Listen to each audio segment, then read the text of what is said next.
Hi there, welcome to another Divi theme video. This is Jamie from System22 and webdesignandtechtips.com. We've got a fun one today. We're going to show you how to customize the slider module to make pretty much anything out of a slider. Now, we've done this before with the new group slider module or group carousel module. We're going to use the regular slider module today and show you how you can customize it to your needs just using the new elements feature that they've added in Divi 5 here. Really easy to do. So let's get started. I've got this page open here. And here it is. Let's add a new section. Little blue button to add a new section. I'm going to put a single column in there. And I'm going to put a slider module in there, funnily enough. There it is right there. Now I've done that, we can get rid of this top section completely. Okay, so here's our regular slider, and by default it puts in 2 slides. I'm going to get rid of the second one here. And it's pretty standard. It's a really useful little thing. You can have a title, a bit of content, and a button in there. If you want to, you can add a little video or an image over the top. But I'm going to show you how you can completely customize it and put whatever content you want in there. So to do that, I'm going to go over to my slider. I'm going to go into this first slide over here. In the text, I'm going to delete absolutely everything. Title, button, and content right here. And we're left with a blank slide, basically. Now, it's got a bit of height due to padding, probably, but we'll organize that in a moment.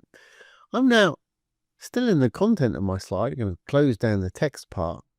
I'm going to go down to the new elements drop down, Divi 5 edition right here. And we can start adding whatever we want. Well, I'm going to make my slide have 2 columns in a row. So let's add a row. I'm going to hit add element. I'm going to hit new row. I'm going to put 2 columns in mine. That's going to prompt us to put in our first module in the column. Let's perhaps just use a blurb module. I think that's what I used before. In the left hand one. And then whatever you want in the right. I'm going to have a couple in my right hand side here. So I'll do what I did before. I'm going to hit the plus to add a new module. I'm going to use a call to action, but I'm not going to use its button. I'm going to add my own button underneath by hitting the little black button again to add a new module. And we'll pop that one in there. Now it's blue on blue, so you can't see it very well at the moment. So let's just style these up a little bit. Okay, for my blur module, I'm just going to click on it. As you'll see, it takes us straight to the blur module. Obviously, you're going to want to put in the title and your own content there. I'm going to leave it on the default for mine. For the image, let's chuck in this crazy car.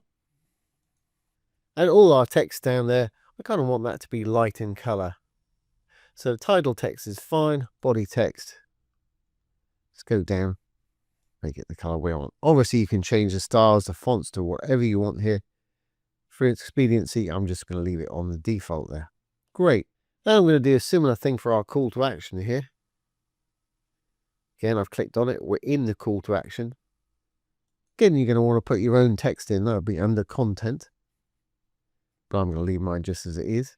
But I do want to align that text perhaps to the right. So back over in design, in text, I can align it to the right there. And from memory, our call to action has got quite a lot of padding. If I roll over it, you can see the outside of it there. It's got quite a lot of padding there. I want to reduce that down a little bit. So still in our design and our call to action, we can go down to spacing. Let's just put in perhaps 10 left and right. I'll widen it out a bit. And we've got a lot at the top. I'm perhaps going to take it away from the top completely, so it should be in line with our image right there. That's going to work. Fantastic. And like I say, I'm not going to use the actual call to action for our call to action module here. But what I'm going to do, you can't tell, but it's actually got a blue background because we're on a blue background of the slide itself here. So still in the call to action, I'm going to go to my content, down to background here, and get rid of that background. You won't see any difference. Like I say, it's got a blue slide in there anyway. Okay, our little button here. Go in there, obviously, put what you want it to say there. Put the link that you want to take people in right there. Always best practice. If you're linking to your own site, open it in the current tab. If you're linking off-site, open it in a new tab. That way your sites can stay open. Okay, well, let's style this button up a little bit so we can actually see it. I'm going to go over to design. I'm going to go down to button here. Use custom styles for the button. Button background. Let's just give it a black, perhaps. And the button text, I want it to be white. That'll work fine for me. I'd also like that button to be in the middle. So if we roll up a little bit, we've got alignment up the top here. We're still under the design tab. And here's a little trick for anybody that wants to have a full width button. While we're in the design, I'm going to go to the layout just above. I'm going to switch it from flex to block. I'm going to go over to my advanced, to the CSS over here. I'm going to go down to module elements, roll down to where it says main elements. And I'm simply going to type width, width, colon, 100, and the percent sign. And we got a nice full width button there. I'll just put a little semicolon in the end in case I want to add some more code later. Now, I thought it'd be nice if we line these up a bit so the button's sort of at the bottom and our call to action is at the top there. We can do that by actually going into the column that this is sitting in. At the moment we're in the button. If I go back one, we're in the actual column that it's sitting in and the call to action as well, right hand column of our row. We go to design and layout now. I can roll down to justify content space between, which will push top to the top and bottom to the bottom. Fantastic. Okay, a little too much space top and bottom here. I'm pretty sure that's on the slide. If I click on it, we're in the slider. Close up our layout here. We've got spacing. I was to take the padding away, see what happens. Yeah, it is actually in the slider. So in the main slider, we've gone to design and spacing. Let's perhaps give it 50 top and bottom. Hit the chain, it'll do the opposite side. That's a bit more like it. Now to add a little bit more interest, I'm going to put the same image in the background of this slide. The moment we're in the slider, to get to the slide itself, under content and the elements where you find the slide. I'm going to click on that one, the background. I'm going to add a background image, the same image as we had in the front there. But to make everything legible, I'm going to blend it with that blue that was in the color there. If I switch to color, it's got a blue background there. Obviously, you can change that. So we need to roll down a bit, background image blend, and you can get some amazing effects with these. Do play with them. I'm going to use multiply, so it'll multiply it with that blue there. Just makes everything a little bit more legible. Now, once you're happy with one slide, you can duplicate it, or you can create another one from scratch. If I go back again here, so we're in the main slider, to elements, there's our first slide. We clone it. We can go into the second slide now. If we look under elements, we'll find our row, and you can start changing things around. Perhaps in the second column here, I'll lose the call to action, and let's put a number counter or something like that in. As you can see, it's popped it in there. We can click on it to edit it. I don't want a percentage sign in there, and in the text I want a big number, and obviously you'd have a title saying what that number meant, but I'm not going to put one in. Let's say 23,456 for argument's sake. Now, I think I need to lighten that up a little bit. We can do that in design, the actual circle itself. Let's make it the lighter of the two blues here. That'll make it stand out a bit more. And then the number itself, number text. Let's make that white.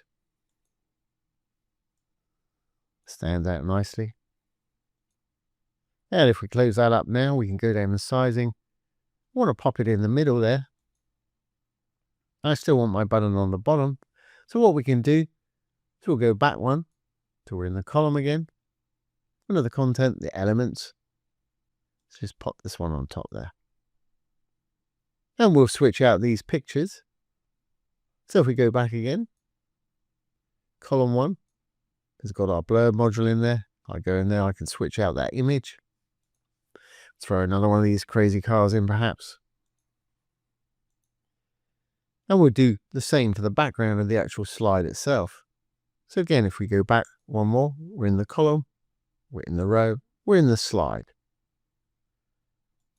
Go to the background now. There's that crazy image. We'll throw that same car in there. Perfect. And of course, you can keep on going, adding slides, cloning or building from scratch. Now, one thing we want to do is make sure that this is responsive. So we're okay on desktop here. On tablet, I think that's still going to work. On mobile, it's going to stack like that. And that's fine too. Now, if you wanted to make this full width, very easy to do. We'll go into our row, the green tab, over to design, sizing. The width by default is 80%. I'm going to bring that up to 100. We've already got the percent sign selected over here, but we need to put 100 in the max width and select the percent sign either by typing it in or selecting it on the right hand side there. We've now got it full width. Perfect. Now, I've got a bit of a gap at the top. That's purely the gap on the section here. So to finish off, I'm going to take that away by clicking on the section, spacing, padding top. Let's put a 0 in there. Should push it up. Perfect. Against the header when it's in there. Now, if you want to automatically animate this thing, very easy to do. I'm going to click on the dark tab for the slider itself. Go over to design, close up the spacing where we were. Right down the bottom, you'll find animation.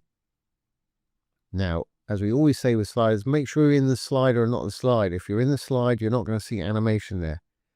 So if you don't see it, click back one till you're in the slider. It'll be down at the bottom there. I'm going to roll down a little bit more. There's automatic animation. And by default, it sets it to 7 seconds or 7,000 milliseconds. Just put in whatever time interval you want there. And by default, it's going to stop when you put their mouse over it, which I quite like. Gives them a chance to read things and look at the images and stuff like that and click on buttons if they want to. If you want it to keep on rolling every 7 seconds, even if their mouse is on it, you can just turn that off. I'm going to leave it on. So let's just check this is going to work on the front end. I'm going to save. Now let's just hit our preview. Here's our first slide. Here's our second slide. And we've customized it just the way we want it to. As you can see, really easy to do. And you can make pretty much anything out of this you want to with that great new elements feature. So there we have it. There's how to customize your Divi 5 slider using the elements. Make it into anything you want. I hope you've enjoyed this today and found it useful. If you have, please give it a thumbs up, ring the bell, comment, share, and subscribe to our YouTube channel. Don't forget, if you have any questions either about Divi 4 or Divi 5, pop them down below. I'll do my best to answer them for you if I can, or make a little demo video like this. Once again, this has been Jamie with System 22 and webdesignandtechtips.com. Thanks for watching. Have a great day.